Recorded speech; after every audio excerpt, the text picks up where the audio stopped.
Alright, what's up guys? My name is Zach, and today I'm doing something a little bit different than what I normally do on the channel. I just got done taking Lewis Hamilton's Masterclass, and I'm here to share my thoughts with you. So, before we get into it, what is Masterclass? What is Lewis Hamilton? What's going on? Well, first of all, I am a huge Formula One fan. If you couldn't tell already, I am a very big Formula One fan. I'm so excited to be going to the race in Austin, Texas later this year that you'll see on the channel. And so when I found out that one of the top drivers, Lewis Hamilton, had a masterclass, I decided to take it, and I'm sharing my thoughts with you today. Masterclass is a website where you can go and watch famous people describe and talk you through their line of work.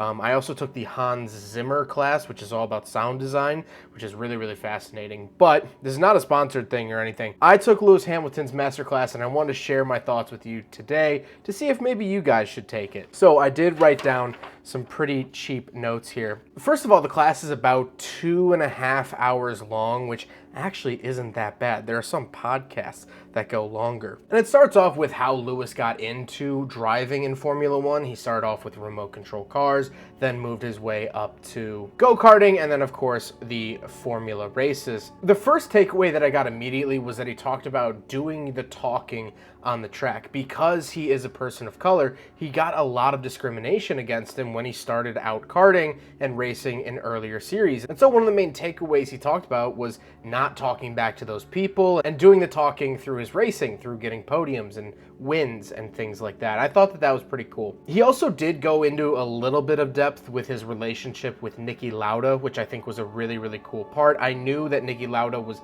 helping develop the Mercedes F1 team before he passed away, and so it was cool to hear that dynamic between the two. Apparently, if Niki tipped his cap to you, that was a big, big deal, which was really cool. Then he walks you through the Formula One car, so what the steering wheel does, how the seat is molded to him, the harness system, what it's like taking corners with multiple G's of acceleration, which is really, really interesting. And so we'll put a pin in it here for a second. This is decently Formula One heavy, the masterclass itself. If you don't know anything about Formula One, it does sort of ease you in, and it's in very relatable layman's terms. But if you are a Formula One fan, you do learn a lot, which is really, really cool. Then he goes on to talk about the importance of teamwork, and another interesting takeaway I got was that being a leader in a team, it's most important that you set the tone.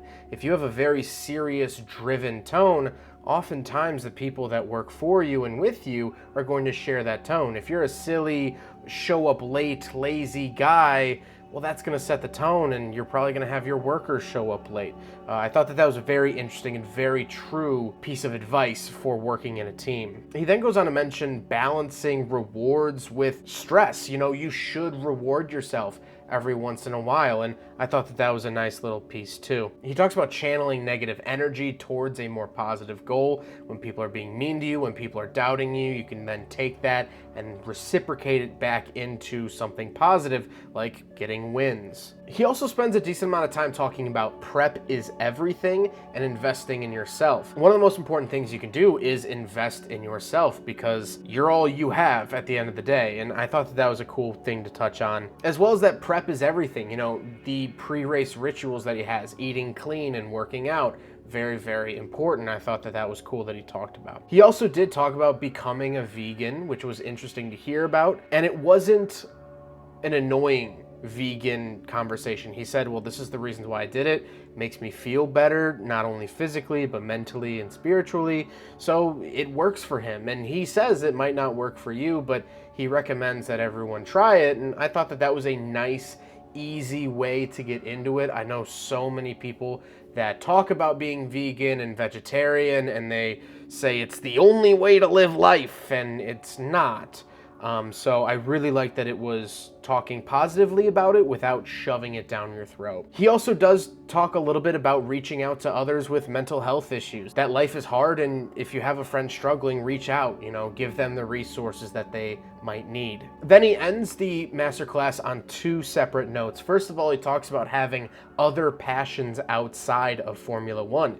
He loves fashion, he loves surfing and things like that. And he talks about the importance of it, which I really resonate with, because I spend all my waking hours doing YouTube, and sometimes I feel like I don't have a hobby outside of this, and maybe that is a bad idea. So I think this was really beneficial for me. And then the last thing he ends on is being the change in the world that you'd like to see. He talks a lot about the George Floyd situation, being a person of color in motorsport, and so it really brings this interesting perspective that I don't get to hear all that much to a sport that I love. But actually, one of my favorite things about this masterclass is that they actually give you a PDF of all of this great information with great pictures, and it also has recommendations for reading, for further reading. So I thought that that was really unique, that he also added further reading if you want to learn more about his sort of mindset, which is really cool. And also in the PDF, you'll find that it talks you through the steering wheel of the F1 cars, what the buttons do and things like that. So I thought that that was really cool.